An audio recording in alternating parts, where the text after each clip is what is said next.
Nós estamos vivendo em um momento muito complicado no nosso país, em que a gente está diante de um governo maluco que toda hora ele está aparecendo com algum aumento de imposto. Sempre é no sentido de aumentar impostos. Nós estamos com alguma situação em que essas entidades elas pagam imposto X e essa outra entidade paga imposto Y. E isso cria algum desequilíbrio. Como é que ele faz para corrigir isso? Você poderia diminuir o imposto desse lado. Não, não é isso que ele faz. Ele aumenta imposto do outro lado. É sempre no sentido de aumentar impostos. A senha arrecadatória desse governo agora está mirando os investimentos. Eles já estão falando em taxar dividendos, eles já estão falando em taxar diversas aplicações que eram isentas de taxas e outras que tinham alguma taxa, mas uma taxa pequenininha.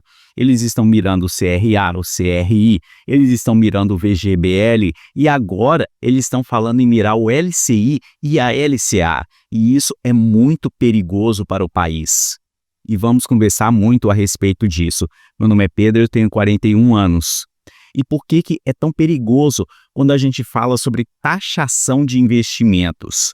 Quando você coloca ali aumento nos impostos sobre investimentos, o que você está mandando de recado para o investidor é para o investidor investir menos no país. Por que ele investiria se ele vai ter que pagar para investir? Porque é aquele negócio, o imposto, ele também pode ser visto como um certo tipo de punição para a pessoa por praticar aquele ato. Tá? Se você está colocando uma taxação na pessoa porque ela está investindo, você está punindo essa pessoa por investir e com isso você está desincentivando a pessoa a fazer aquele investimento. Quando você fala em taxar a letra de crédito imobiliário, a letra de crédito do agronegócio, o que você está mandando de recado para o mercado é diminuir o volume de investimento nesses produtos, o que é perigoso. Porque o LCI ele é usado no crédito imobiliário. Quer dizer que as taxas de juros que vão ser praticadas depois na concessão de empréstimos imobiliários vai subir. E isso pode ser muito perigoso para o nosso país. Enquanto isso, quando você fala sobre taxar a LCA, a letra de crédito do agronegócio, o que você pode fazer no longo prazo é aumentar as taxas de juros que vão ser praticadas contra produtores rurais. E quando a gente fala sobre aumentar custos para produtores rurais, isso é muito perigoso, porque a gente pode estar falando, no longo prazo, de a comida ficar mais cara. Então, as pessoas falam o seguinte, a gente vê muito comentário, mas que bom que está taxando, porque é só os mais ricos que vão, tem mais é que taxar os mais ricos. O problema é que essa taxa, ela vai chegar no mais pobre de algum jeito. No momento que aquele mais pobre chegar ali para fazer um empréstimo imobiliário, ele vê que as taxas estão muito mais caras, o sonho da casa própria fica mais longe. E aí você já começa a perceber que ele está sendo afetado. Quando você coloca uma taxa muito alta no agronegócio e isso acaba se refletindo no preço da comida lá na frente, você vê que é o mais pobre que vai pagar.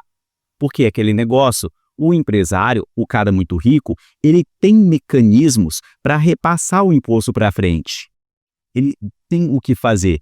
Pode abrir offshore, pode fazer elisão fiscal e tem um monte de mecanismos, todos mecanismos legais, por onde ele pode trilhar para repassar esses custos adiante.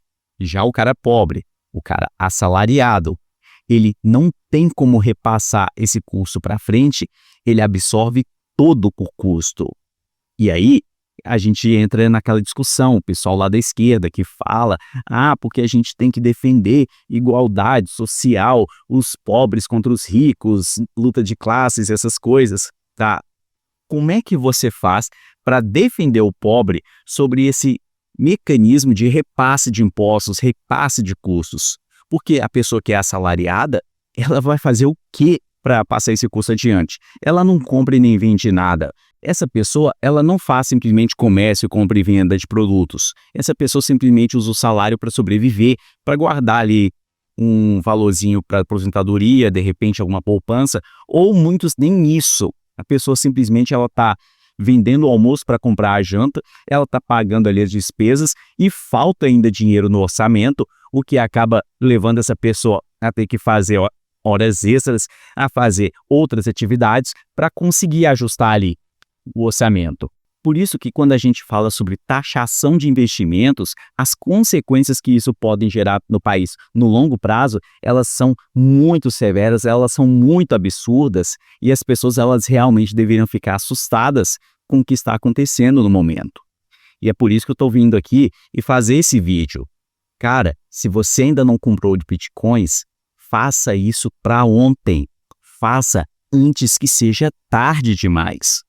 Você pode ver que nessa proposta de aumento, eles até falaram ali, ensaiaram em taxar as criptomoedas e agora parece que recuaram. Parece que agora eles deixaram para lá. Eu até fiz um vídeo ali falando sobre isso. O que aconteceria se o governo colocasse um imposto sobre criptomoedas? Isso vai levar ao aumento de arrecadação? Não, não vai levar ao aumento de arrecadação e a comunidade cripto sabe disso.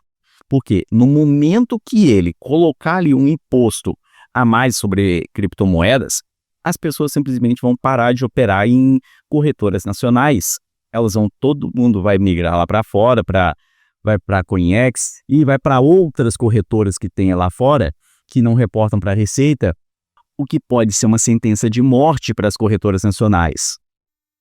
Eu não tenho aqui dados, fontes para passar para vocês, então fica no diz que me diz, você acredita se você quiser.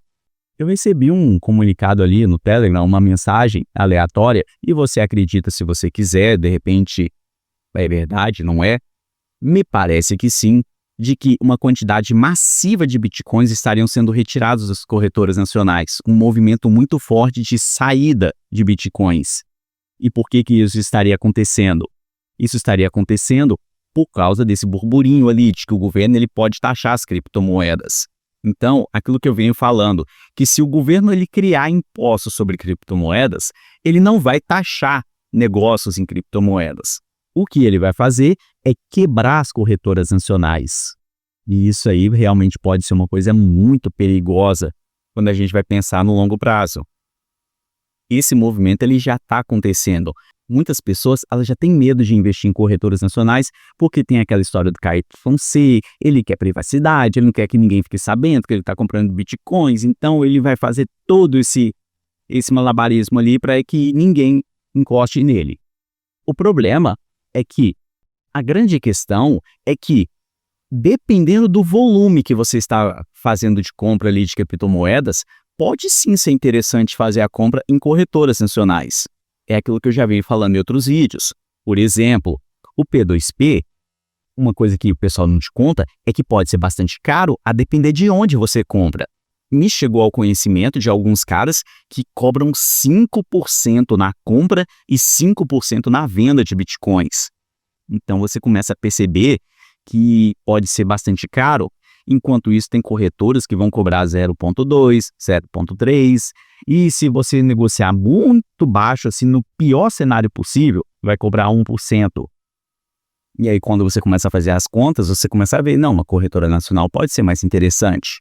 Também tem aquele outro fato, se na hora de você vender suas criptomoedas, você vender menos de R$35 mil no mês, e R$35 mil para a maioria da população brasileira é muita coisa, você não paga imposto, você é isento se você fizer uma venda de menos de R$35 mil por mês. Então você já começa a fazer as contas, não, realmente pode ser interessante você ir por esse lado. A coisa só começa a mudar de figura quando a gente começa a falar de cifras muito maiores, muito elevadas. E aí a conversa pode mudar muito ali, qual é o comportamento que a pessoa vai ter nesse caso ali com a questão das criptomoedas. Um outro mito que as pessoas têm, no momento que você compra as criptomoedas, você já tem que pagar imposto? Não. Você paga na hora de vender. E também aquele negócio. Se você vender em corretoras estrangeiras, essa isenção de R$35 mil não existe. Qualquer venda que você fizer com lucro, você já é taxado. Ah, mas como é que o governo vai ficar sabendo? Cara, não sei. Não sei e não me envolvam com isso aí, tá?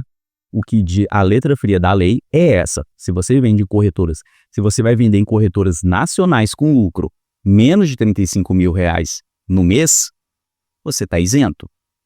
Então, cada um pega essa informação e faça com ela o que bem entender, ok? Mas a mensagem do vídeo de hoje é essa. Se você ainda não está comprando bitcoins, o que você está esperando? Você está esperando o quê? Você quer que a coisa piore ainda mais? Quão ruim a situação ela tem que ficar para você entender que você tem que comprar sim criptomoedas? Eu nem estou falando aqui em migrar todo o seu investimento para isso. Não. Aloca uma parte do seu investimento ali. Pode ser, sei lá, comece comprando ali, sei lá, 2%, 5%. Experimenta e vê como é que seus investimentos nessa área eles vão se comportar, porque realmente pode ser muito interessantes. Ah, mas eu não tenho dinheiro, eu não tenho muito dinheiro para investir nisso. Algumas corretoras permitem que você compre bitcoins a partir de R$ 1. Então, não tem desculpa. Ah, porque eu não tenho dinheiro. Ah, como é que eu vou... Cara, não tem desculpa. A partir de R$ 1, algumas corretoras fazem vendas. Eu não posso vir fazer propaganda aqui de corretoras, tenho meus motivos, mas a informação ela está aí. Ela está aí disponível e cada um utilize ela da forma como bem entender. Beleza, pessoal? No mais, seria isso. Muito obrigado você que assistiu até aqui e até a próxima.